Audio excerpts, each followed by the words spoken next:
Hello beer tubers and welcome to yet another Alco review with me, Peter, the master of Hoppets. So last weekend I gave you guys a review of a birthday present that was about to be emptied. So I thought I'd give my my 2 cents, I guess final 2 cents on the product. It was a rum, Deadhead rum, not the best rum in the world, not bad, but it was one of these more marketing oriented products than focus on the beverage inside. And today we're doing a similar thing because this was also a birthday present that I thought I'd give my 2 cents on before it's gone. This is a Scotch whiskey, guys. This is the Cragganmore 12 years old, or Cragganmore Speyside malt. So this is the 12-year-old edition. You might notice that it's in a small little box, small little bottle. My mother's boyfriend is a travel agent type thing, and he does like round trips around the world, often in Scotland, and one of the places they visit distilleries is mainly in Speyside. It's a kind of a big owned product too. This is owned by Diageo. If you don't know Diageo, they're a huge company. They own loads of spirit brands around the world, and I think they might also, is it the same company that owns Guinness? I'm not entirely sure actually, but I think so actually. But this is, you know, one of their products, and one of the things that, you know, happens when some of these big companies get into this is that it's, first of all, to get a nice color, it's colored with caramel to dial the color in, and often they also cold filtrate it to get it to be super clear. And it's you know, similar with beer with big companies that filtrate and do everything to make it look nice, but don't think too much about flavor. But I actually think this is a pretty nice Speyside whiskey. So we got it poured, guys, and this is the 12-year-old, as I said, and it has a very nice golden hue in the glass. Golden yellow color. Nice legs and curtains on the glass. Looks nice. Let's check out the aroma on the Cragganmore 12-year-old Speyside malt whiskey. Yeah, it is so fruity. Like, I'm getting loads of stewed pears. Loads of stewed pears. They talk about smokiness themselves. I don't really think it's smoky per se. It has maybe a light kind of oaky smokiness, but not that mineral peaty smoke that you get from Islay whiskies. But it's really fruity. That stewed pear is there for sure. Maybe even dried bright stone fruits like kind of dried peaches or dried apricots or something like that. And big grain, kind of malt grain and malt sweetness on it as well.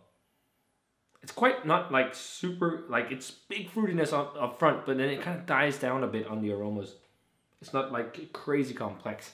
I think of some of the regions, some of my favorite Scotch whiskey is like Islay, because I just love the peat. I love Bruichladdich whiskies, but this also is fairly decent, especially considering it's, you know, a Diageo product. But yeah, it smells nice. Let's give it a taste. Cheers, guys.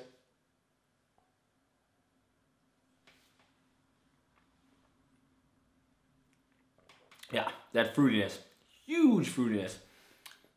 And then it lingers into a lot of oak, a lot of oaky, tanniny, woody flavor. I'm getting loads of that stewed pear up front, along with dried apricots, dried peaches, these dried stone fruits. It's one of the more fruity and sweet malt forward whiskeys I've had, actually, I think. Now, again, I'm not the biggest expert on spirits. My forte is more beer.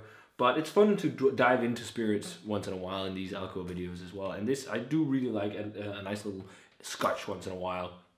Or like an aged rum, as I've done in previous videos. But this is like, still, like, for being owned by a big company now, you know, I shamed the last product I did an alcohol review by being big company and marketing oriented and whatnot. And it was not that great, because it felt like the marketing was what was all the money put into the product, not the beverage itself. I feel like this is still a very nice, classic kind of Speyside type whiskey. It's got a lot of the fruitiness. It's not like super smoky at all. If you're not into this really smoky Scottish whiskies like Islay whiskies, I think this is a great place to start as well, because it's got so much fruitiness, and also because it's got a lot of sweetness. It's got a lot of malt sweetness. That kind of sweet malt grain profile is there for sure.